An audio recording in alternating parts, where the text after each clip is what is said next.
Alright, mates. So here is my new for me certainly, Google Pixel 9 Pro Fold. The name is unbearable. So being a huge fan of foldables, I've got this flagship foldable phone for already 2 or 3 months so far, and I'd like to share my, let's call them, first impressions. First for me again, because the model is almost a year old, and I'm surprised even myself that my thoughts on this very pricey and very praised foldable phone are extremely mixed.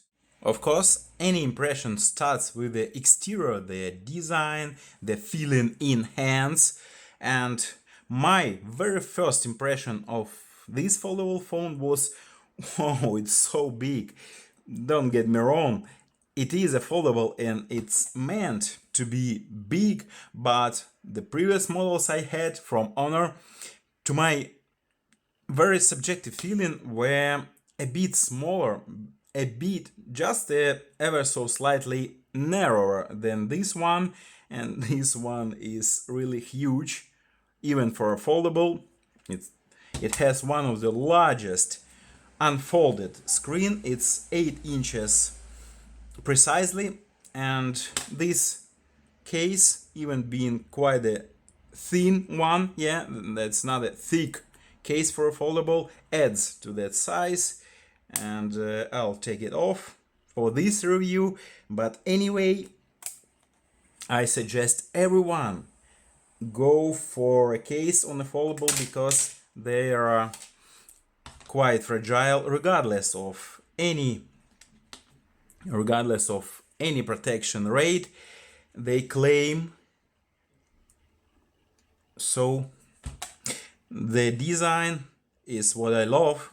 I chose this foldable phone among others for the size. It has one of the largest unfolded internal screen, 8 inches precisely, and the design, it's it's extremely stylish and recognizable. It's a signature design from Google, and these cameras layout, not exactly like on the bar Pixel phones, but it's very recognizable. You can't just confuse it with any other phone, and the back finish is very matte. It doesn't collect smudges and fingerprints, so I love the design, and I love the flat sides. All the sides are flat, in opposite to Honor phones again, which had like rounded sides. This flat surface on the side makes it like a solid unibody phone. So I love the design, and especially, of course, the inner screen, the major value of any foldable phone. But for utilization of this huge estate, of this big space, could be much better. So how Google suggests we utilize this huge lock screen? There is very little information, and it's underwhelming that I don't have much to look at when the screen is locked. I want more information. So basically what we have is the clock, and even though the clock itself, the digits are quite big, they take very little space on this big screen. What else? We'll have all the incoming notifications popping up on the right side and nothing else. On the left side, 2 or 3 lines of the weather, and it's only the text. But what do I want? I want something like this, for example, hourly forecast or couple days forward forecast on the lock screen. Yes, I want to have it. Why not? I've got a huge estate here, and that's pretty much it. No, that's not it. And I can have the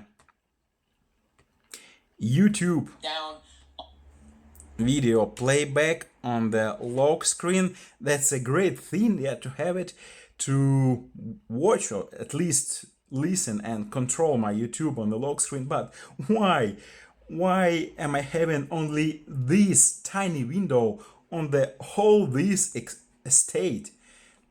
I can't get my head around it. So what's the idea?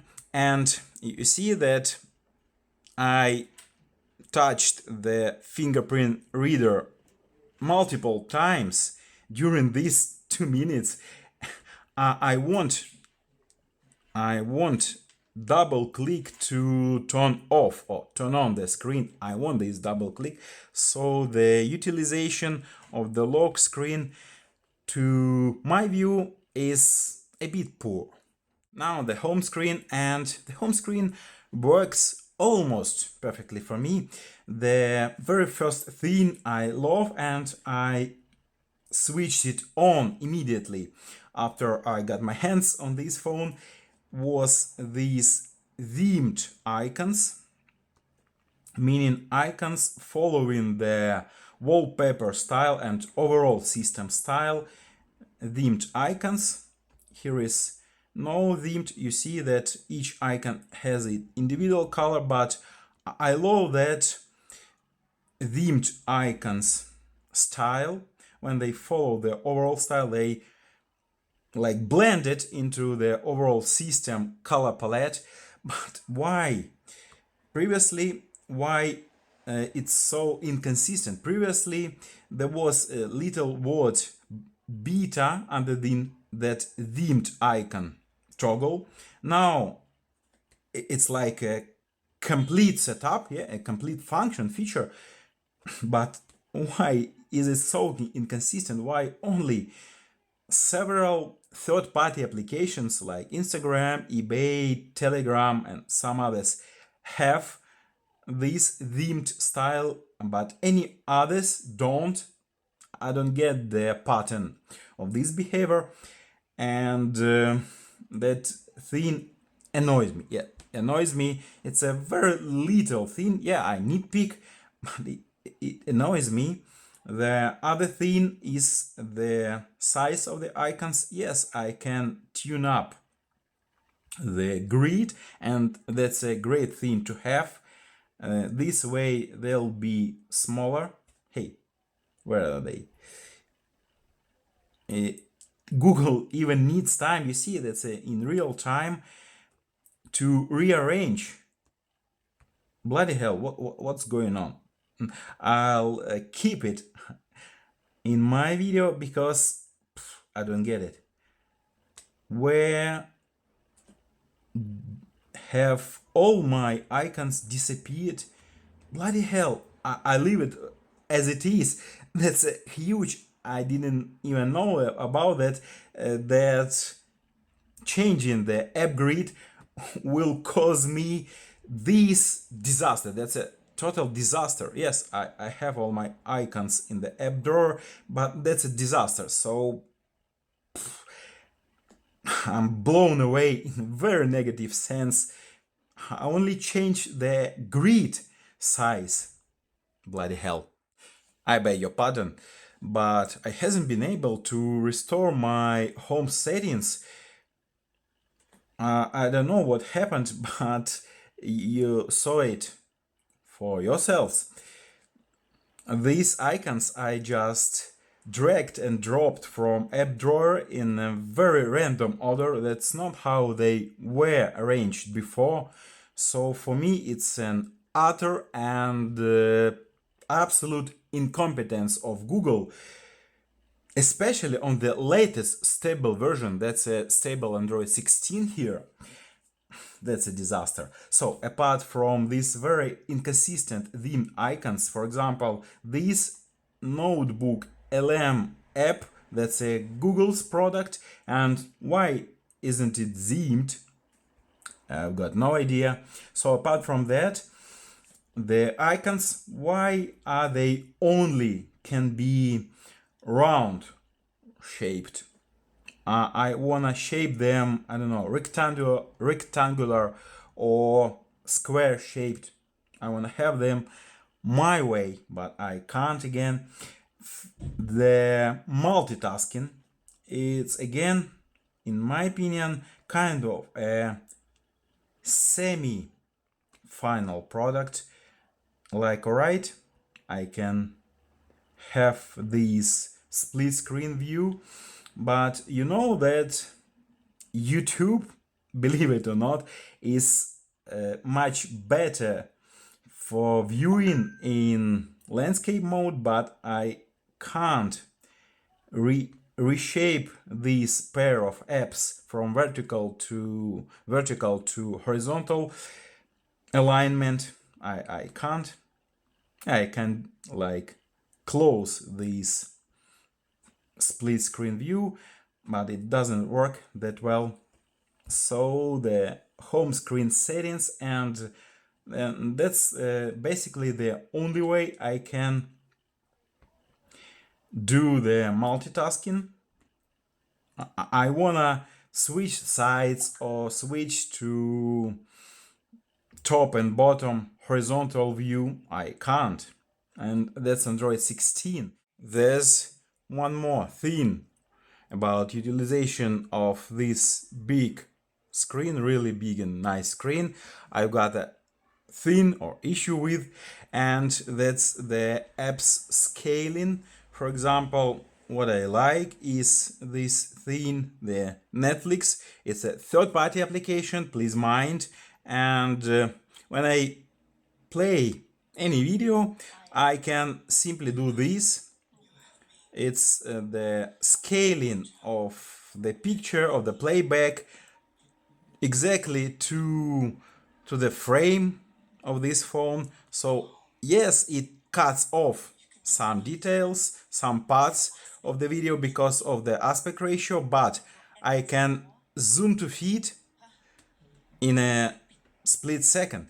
But with the Google's native application YouTube, let's do something. Yeah,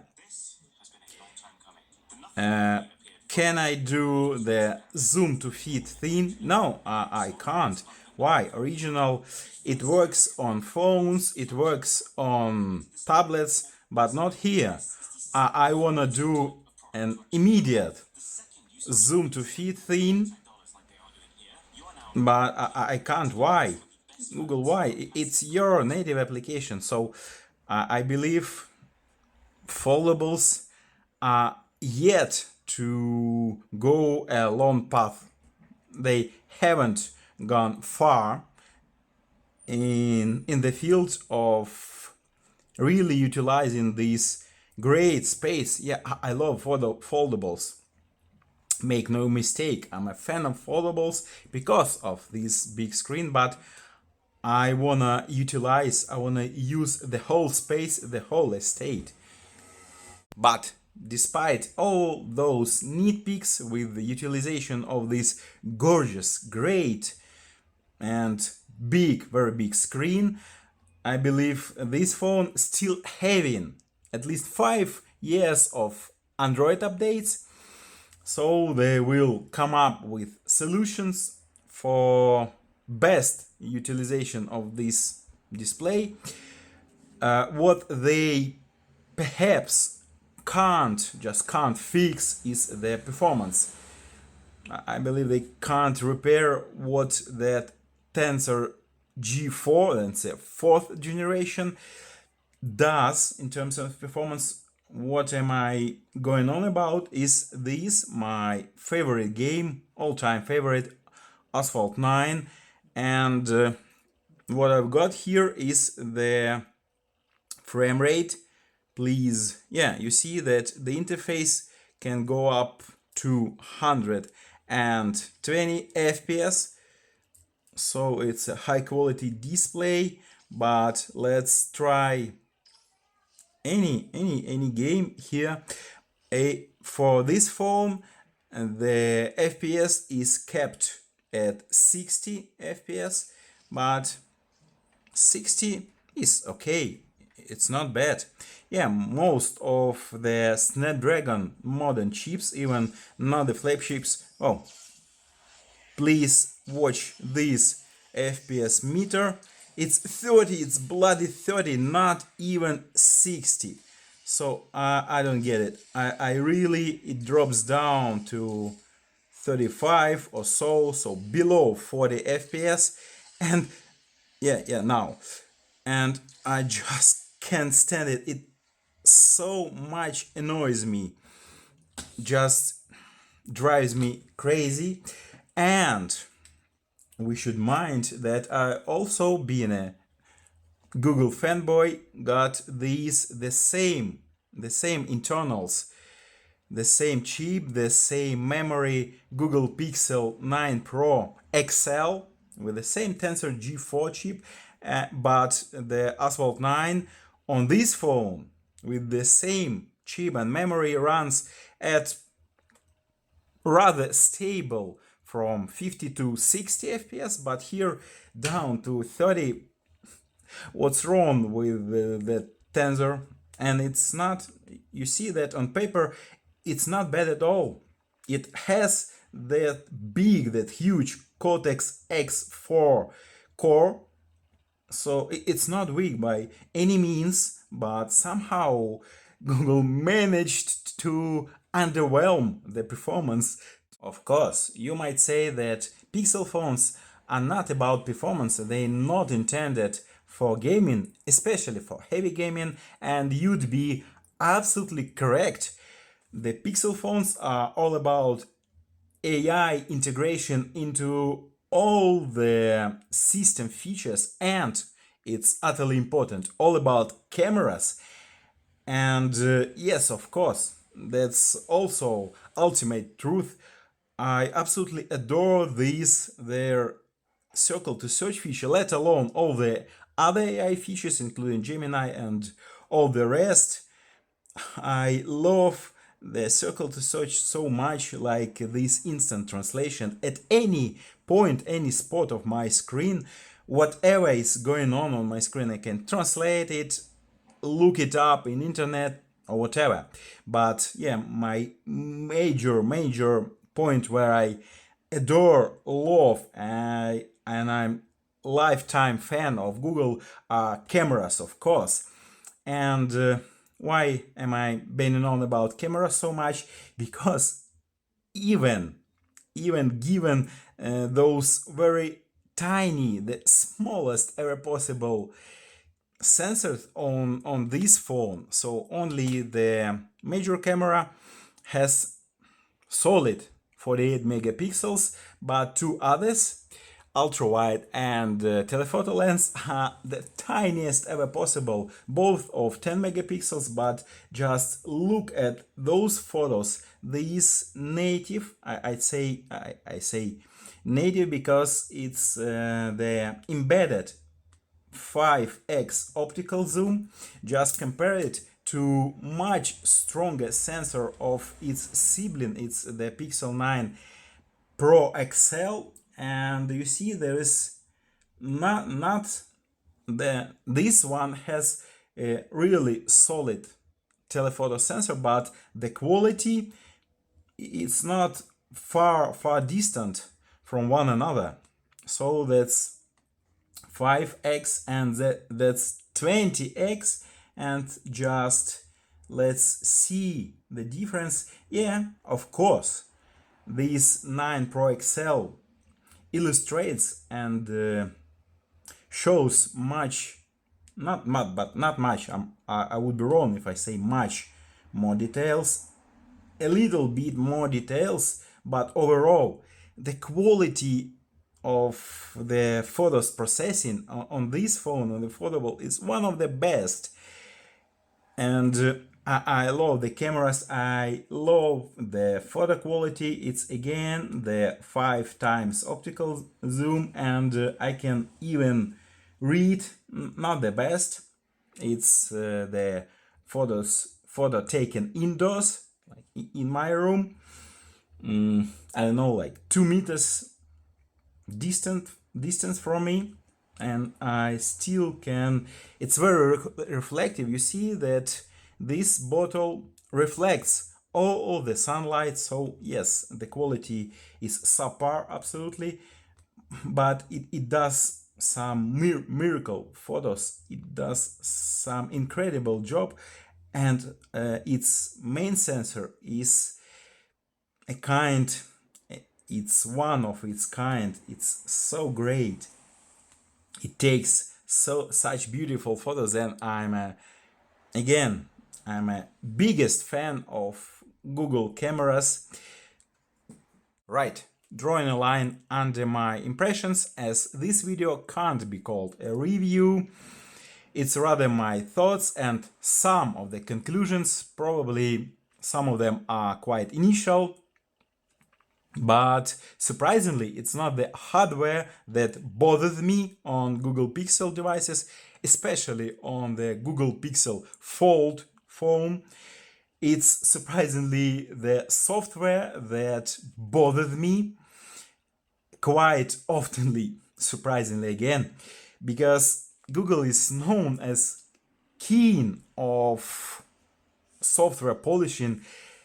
Google is known that it puts so much effort to the software that its software should be one of the best, if not the best, among Android manufacturers, but I don't see it. I see some hiccups, staggerings, and minor and major problems like the disappearance of my whole home layout.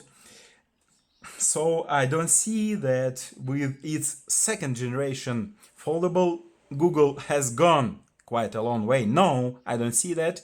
I see a long way further forward for Google to polish its software on foldable specifically, except for the cameras. I love the cameras here, are outstanding given the tiny sensors, but still, even on cameras, I'd like to see more quality on the pictures, and this picture was taken with its native 5x optical zoom. Yeah, I want some improvements in cameras, but the cameras are very good on this phone, but all other software really needs improvement, not polishing, not that finishing processing. It needs much more work to put into. So please, Google, you won't see my video, but anyone else, please share your thoughts that you don't have any of those things, problems that I showed you in my video. And anyway, comment anything that you wanna say about foldables and Google Pixel foldables in particular. Was very nice to hear, and see you all. Cheers.